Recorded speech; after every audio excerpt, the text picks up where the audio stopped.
Interrupting President Obama. So, I have never interrupted President Obama, but my son has. Because he is a very engaging, curious child who's obsessed with science fiction.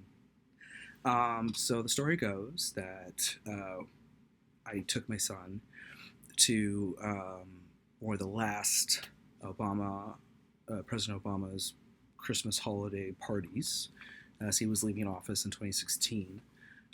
They had some holiday parties, and I had gone to previous holiday parties as a member of folks who had been engaged with the administration, volunteering my time and energy towards supporting goals and outcomes for American peoples.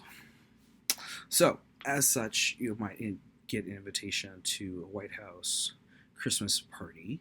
You have to pay for your own, transportation to the event. But once you get there, there's quite a bit of food. A really, really good White House hot chocolate. Don't turn that down if you're ever in the White House and they have hot chocolate. You want to try that. It's going to be one of the better hot chocolates you might have had. There's alcoholic hot chocolate as well, but I didn't get that one. So neither did my kids, right? They're pretty good about that. They're like, that's over there. So they have a really lovely, gingerbread house and all these different things that the White House does that you can go and see for Christmas. They have Christmas trees out. You can go and take a tour. Just any person who's in DC can, go and see the historic building that all these people who have made decisions in the United States have lived in. And so, when we went, my son at that time was pretty gender nonconforming and really wanted to go as Elsa. So he wore an Elsa dress, which was amusing because many of the people were super upset about it. And I was like, I thought y'all was progressive. LOL. Always the same with you guys. But, it was where he was at that time. And so I was like, hey, you can, go. You can be Elsa. It's the White House. I feel like it makes little sense. A tiara, princess thing. He loves sparkles. So we went and, you usually get to hang out and eat a bit before they have the president and his wife or family come out and talk to you for a little bit, and then you get to eat a little bit more maybe, and then you gotta get out of there. But usually they let you eat for a while before they come out, so you have some time. You don't have to go stand there right away. I've done that a couple times where I got there, I just stood there waiting for him to come out. It was 5 hours later. They were like, "You could have eaten." I was like, "I probably could have. I could have eaten. I could have. I didn't. I didn't eat, but I could have." Yeah, and don't you hate that, when you could have eaten, but you stood there and nothing happened. So, yeah, that happened once. But after that, I was like, yeah, I'm going to eat. Because Michelle Obama would put out a spread. Very healthy food often, vegetables and such, but tasty, tasty, tasty stuff. All the people that worked in the White House, at least when I was there, were really producing incredibly good food.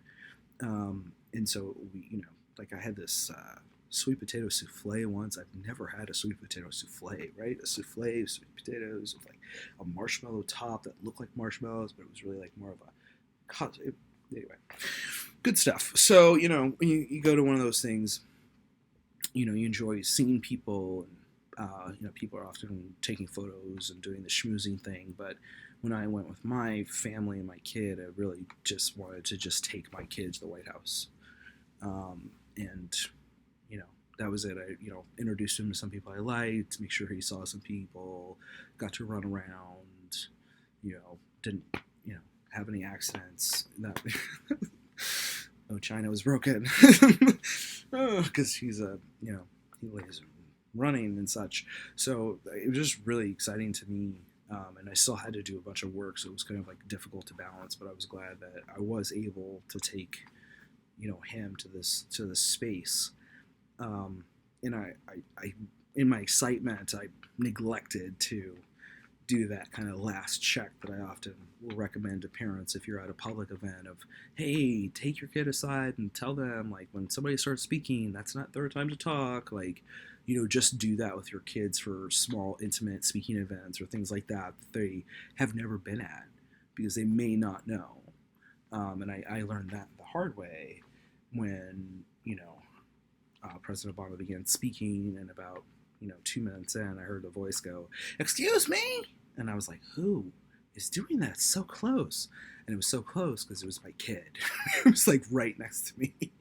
And he was like waving his hands. And I was like, holy crap, because I can't stop this, right? Like, you understand? Like, you know what I mean? Like, once it happens, it's like, you're done. Like, there's no, like, you can't just be like, shut up, kid, because you know how that's going to be. Like, who wants to see that, right? I mean, we're at the White House, you know? I mean, I wouldn't have been my initial, but I mean, come on. I'm like, wow, you interrupted a sitting president. Oh. And he's like 4 years old. Okay, so other thing is like he had a speech impediment, and so they had been encouraging us to always have him talk because he never talked at that time.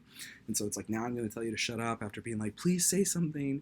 Like, you know, but here we are in the White House, never speak again. Like, you know, so I was really like, okay, you know, within like a 5-second process, I'm thinking like, how can I best not experience more trauma, you know, or my child experience more trauma in this situation. And I was so grateful that President Obama is just, he's a dad.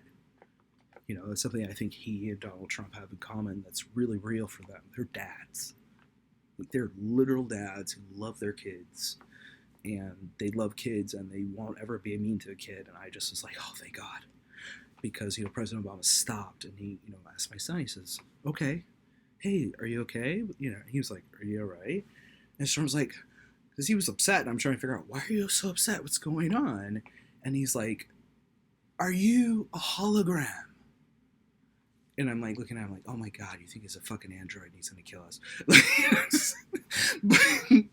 but, you know, I get it because he's 4 and he's, you know, we're a science fiction family, and we had gone to like the Doctor Who convention. He's seen real life Daleks. Like, he's been all over the world. He's seen a whole bunch.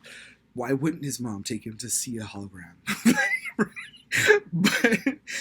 but you know, President Obama was so awesome, and we were saying next to this really nice guy named Michael Sam, who is an American football player who also came out as gay as a black guy, and he like launched into this whole and he started clapping, and everybody clapped, and I could see that my son was so embarrassed now, like, oh my God, I just interrupted, and like, he's not a hologram. Wow, I didn't just tell everybody there's a hologram so they know, like, this is a whole thing. And, you know, I actually couldn't even tell the story for years because he was so, like, if I brought it up, he'd, like, give me, like, this I'm going to cut you look. You know, like, my son was like, don't ever tell anybody that story. Well, you know, because he was embarrassed because he thought he was a hologram, you know. And I was like, no, it makes sense. I mean, people, you know, you see somebody, you've seen them on TV over and over again. And you know, you might, if you're a little kid, you're a little guy, you just, you know, they may not actually be real to you. They're like a superhero. You know, there's somebody you've seen and looked up to and think of really good thoughts of. So President Obama was super nice about it. Like, even after he finished his speech, he like made sure, like, he like called me over to make sure that he could like shake Storm's hand and be like, you're really outspoken like your mom. And I was like, get that in, because I am. We both can't shut up.